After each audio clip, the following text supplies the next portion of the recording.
Hello and welcome to this tutorial on the ESO Handtevy integration. To get started, simply log on to your ESO account, type in your username, password, and agency name.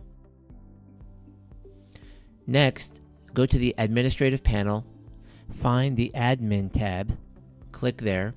Next, click on EHR and then optional features below. And then click on the Handtevy integration tab.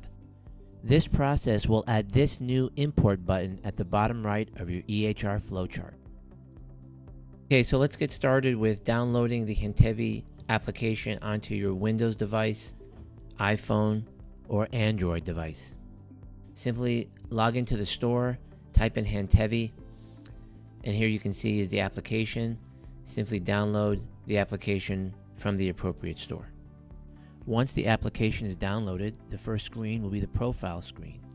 You'll note here that it asks you for certain fields: first name, last name, agency, employee ID number, and email. Some notes: please use your employee email address. All fields are required, so if you do not have an employee ID number, just put in any 2-digit number. And a note that this will not be used on a personal device. So for example, if it's going to be, for example, a rescue device or on an engine, then use the first and last name fields to define the location. So in first name, you would put rescue, in the last name, you'd put 38. And we'll show you why that will be important later. The next screen will ask you to add an installation.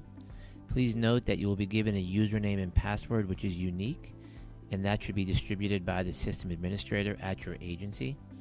This is a one-time login, and once you log in, you can't log out, and we did that purposely. And the system administrator will be able to manage those users on the back end. So if an employee leaves the department, that person can be disabled on the back end by the administrator. Once you're done here, click on Add. Okay, the first screen you'll come to now is this one, which will have your agency name on the top left. It'll say Add a new patient. That's the green button we'll get to in a minute. But I wanted to start with the top right and this hamburger menu up top, which will get you to another menu. So let's click on that, and you'll get to a menu that says Patients, Chart Archive, Alerts, Training, Additional Materials, Contact and Help, and Settings. Let's start with Settings first. So you'll see your installation and the agency name up top there in that white box. The version number, so you can guarantee that everyone's on the same version. The updated date is the date that the application was last updated by the administrator. And the sync is the last time that the device synced with the cloud. It continuously does that to ensure that it's got the latest update. Now, if there's a new update that's sent in, you do not have to press the sync button. It should automatically sync up. But if you want it to be extra sure, we go ahead and click on the sync button right now. And you can see that it's automatically now syncing with the cloud. You do need a connection for this to happen. And you can see at the bottom here, if you wanted to make the font larger or smaller, you can just scroll to the right or to the left, and that'll do that. And then once you're ready to get into the application, you can go back and press select right here. And once we do that, you're back at this front screen, which has add a new patient. So let's go ahead and do that. And now, again, we can scroll down. You can see here that we go all the way to adults. So it's important to know this is for both pediatrics and adults. And so let's say we have a call of a 6-month-old. Let's go ahead and click on 6-month-old here. And again, you can see here now, these are all the medications that have been customized to your agency will be sitting here. And you simply just click on a medication. So for example, let's take adenosine. And you can see here that this new screen opens up.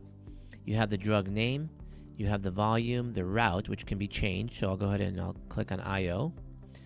And the concentration, those things have to be verified. Some medications per your department will have a note. You can see that white note that says flush with normal saline 10 ml flush. And then once you give the drug, click on given. And the medication turns green. And you can do that for other medications. Let's go to atropine. We'll go to calcium chloride. And very simply, you can see how quickly you can have those medications be given while you're in front of the patient. Let's take a look at the bottom. You can see there's an icon for medications, which is what we're on now. Let's move over to drips, and let's give dopamine. And again, all the information you need, mixing instructions, will be there from your agency. I'll say given. On the bottom, you can go to equipment, and let's, for example, intubate. So it's a 3.5 cuff tube. Let's click on that, and we can say, let's say unsuccessful. So let's get the iGel 1.5 right here, and we can say successful. At the bottom, let's go to electrical, and again, this will be customized per your agency's monitor defibrillator. We can click into defibrillation. Then we have you select the energy dose, let's say 15 joules, and let's say rhythm not converted. It turns red. Go into defibrillation again, click on 30 joules, and then rhythm converted. And then you can see how that's all visible to you.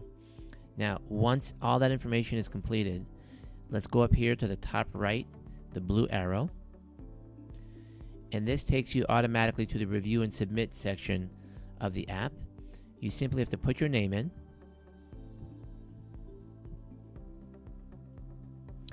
then you can scroll down and you can see all the other items. These are all the items that you've inserted, and then you can simply click on any one of those and make any modification you'd like if you had to change a time or a dose or so forth.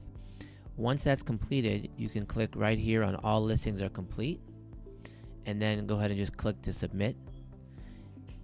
And now this is being sent to the ESO cloud, and you can see that you'll get a green verification that it's been sent, and then that patient's information has been removed from the device. So let's now go ahead over to the ESO portal, and you'll see exactly how this information will be brought in to your EPCR right from ESO. Now here we are on the ESO side of things, and you can see here is the ESO portal that you're familiar with, and we simply come over here to flowchart, and then the import button right here is where you'll start off with. Click here, and then you can see here that here are all the patients that are waiting at your agency to be removed from the cloud. So here is the 6-month-old 8-kilo patient. We did 9 treatments. There's the time that it was sent in. Click here and go receive. And now this is coming in from the cloud. And once the import is done, click OK. And now you'll see here that all of the items that have been imported are listed: medication name, dose, and route. And there are still some validation rule items that have to be completed here, so you'll do that in a typical way. Again, you'll have to put your provider name in there, and then the response, and that's pretty much it. And you can see that all those items are placed here just like that. If you brought in the wrong import by accident, you click here undo import, and then it'll verify that one more time, and then you can undo it, and it'll erase everything that it had brought in prior. I want to personally thank you for committing to improve care for patients in the field. Thank you very much. If you have any questions, please don't hesitate to contact us at sales@handtevy.com, or you can call at 954-944-1114.